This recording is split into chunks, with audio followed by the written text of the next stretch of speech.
Hi everybody, I'm Al Gonzalez. Welcome back for the 2013-2014 school year. As you prepare for the school year, there's a number of things to think about. And one of the first things I want you to consider is the 2014-2015 school year.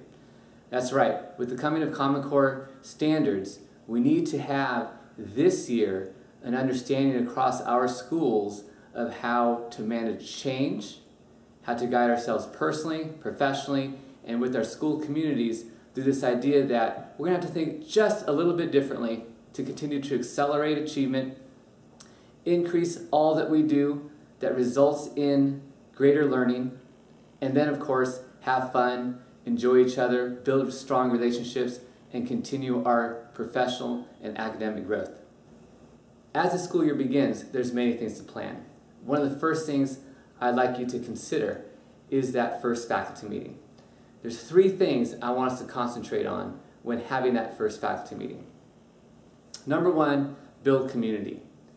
In this time of change between this year and next year's adoptions, managing change through community is going to be key for everyone to find success.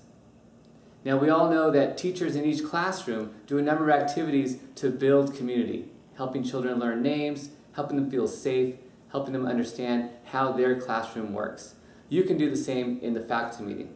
So, when building community, let's consider two more things.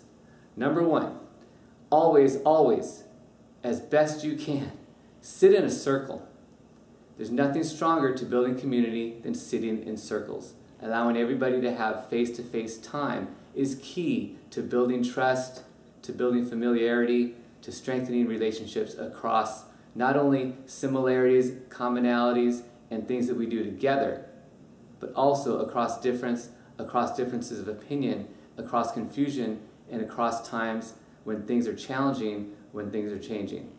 Sitting in a circle is very important when trying to create strong bonds, when trying to build understanding, and when trying to work across differences. And in these next couple of years, when trying to manage change towards this adoption of new standards, the circle will be key. Number two, after you've sat in the circle, make sure people are engaged.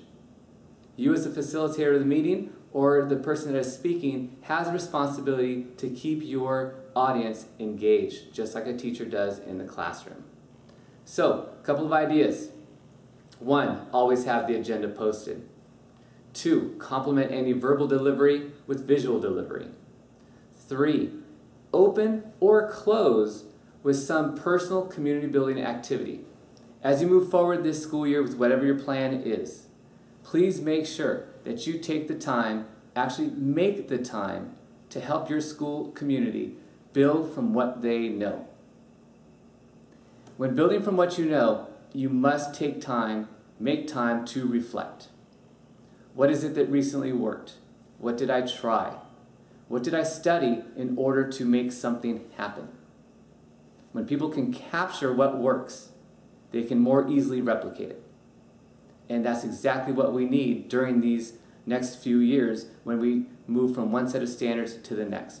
We need to understand what works.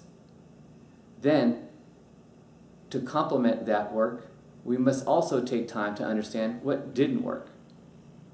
As you do that reflection, keep in mind that there are a couple of components missing in our standard way of reflection. One, the student voice. Do we survey students as a group?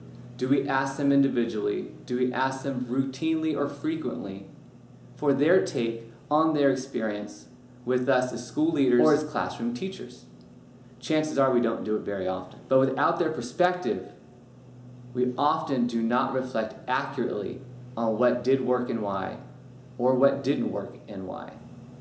In addition, it will be helpful to also gain the perspective of your other adult partners, whether they be grade level, family members at home, or anyone else who's contributed to walkthroughs, classroom visitations at your site. So once again, as you begin the school year and as you continue through it, please keep in mind that this is a time to change as we move toward the adoption of Common Core standards. Two things to help you. One, don't forget, sit in a circle when you can. It builds community, it strengthens relationships. And two, always work from what you know. Take time to reflect. What worked, what didn't. Collect those student voices. Understand better what everyone sees so that you can work from a place of knowledge, from a place of success, as you manage the anxiety sometimes or the unknown that comes with change. In whatever way you find success this year, I wish you the best. Enjoy, and I hope to see you soon. Bye.